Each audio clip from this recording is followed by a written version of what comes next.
Can we line up 4 by 4 in each line? This will also be the central assembly point for marches to the global forum on migration. We will turn left. Migrants' rights! Human rights! Migrants' rights! Human rights! Migrants' rights! Human rights! Migrants' rights! Human rights! Migrants' rights! Human rights! Migrants' rights!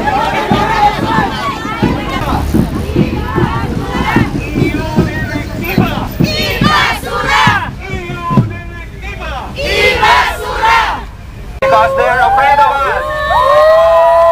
Why are they afraid of us? Because we're fighting for human rights. Long live human rights. Long live human rights. Recognize that a rights-based approach to the issue is not generally accepted. None of the governments in the UN has accepted it formally.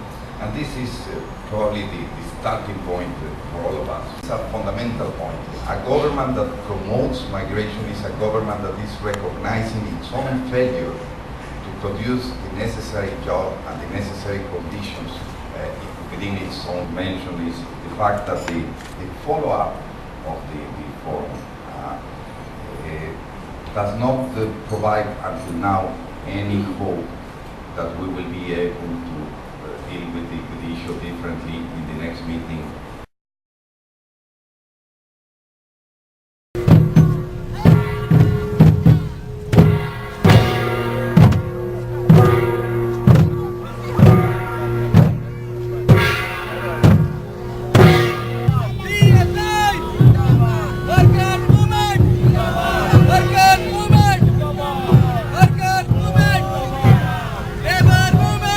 Because we are not beggars.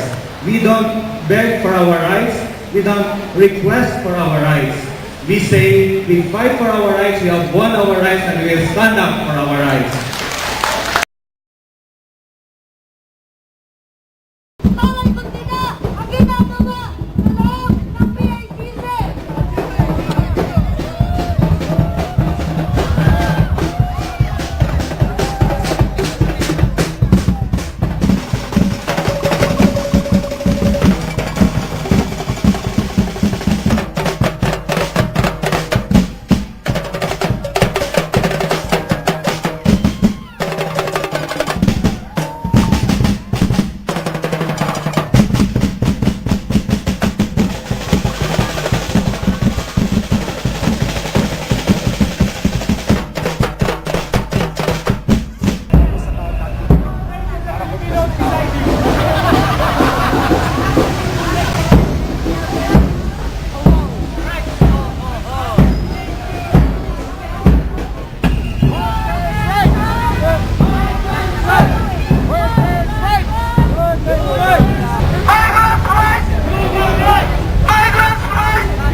of work. I believe that ito ang totoong global forum. This is the real global forum.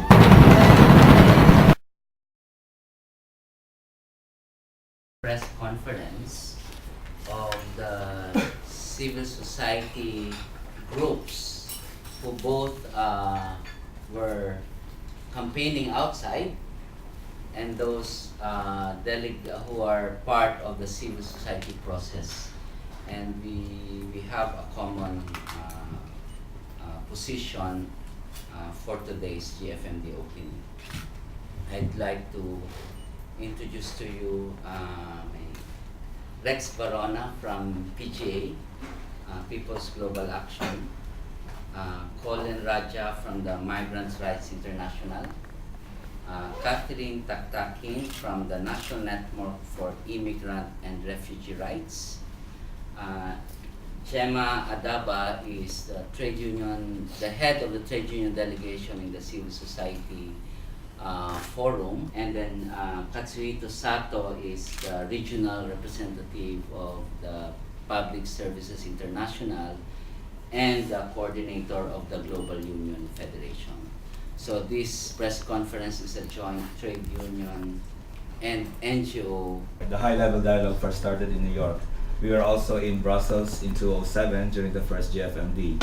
And in these two past processes, we did say that the participation of civil society was very limited, that if GFMD wanted to be a legitimate process talking about, in the Philippines meeting now, protecting and empowering migrant workers, they have to meet and face and listen to the migrant workers. And that is why this is a historic gathering for the civil society and trade unions in the meeting here in the Philippines today, because this is the first time that we came in very strongly together to represent the views. The GFMD itself and how it's structured and the process that it undertakes continues to be a pressing concern for civil society, for all of us. The reason is that we find that there's a substantive gap between what is being discussed at the government and what's happening on the reality with migrant communities and migrant workers on the ground. Our concern about the growing proliferation of temporary worker programs and the exploitation of migrant workers through those programs, these are all, especially at this moment of this global crisis, extremely important. So we need to have that opening with governments to get this across. It is around how can we empower migrants so that they can be good agents of development and countries can benefit from that. That this approach will actually promote more exploitation and will actually encourage more of a labor exploitation program rather than job creation and real sustainable economics. And so countries are relying more on sending their people abroad as resources, as commodities to be traded so that they can benefit from that. And then countries receive that because they treat it as cheap and disposable labor. Mr. Conejos was saying that we have to see why there is such a low level of ratification of the conventions, suggesting that the problem is with the convention and not with the governments. And that is a dangerous precedent, to start saying that we have to review the convention, because what do they want to do? Revise the convention and water it down and give less protection rather than to ratify the convention and to implement the convention. As good as the stock market prices. This is his third contract in Qatar. I think he borrowed a loan from one of the government agencies here, and then it failed. So he had to go back to Qatar to pay for the loan. And then the second time went into another business, and then it failed again. So this is his third time to go to Qatar, and he approached us this time. So we were helping him to.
be the first one.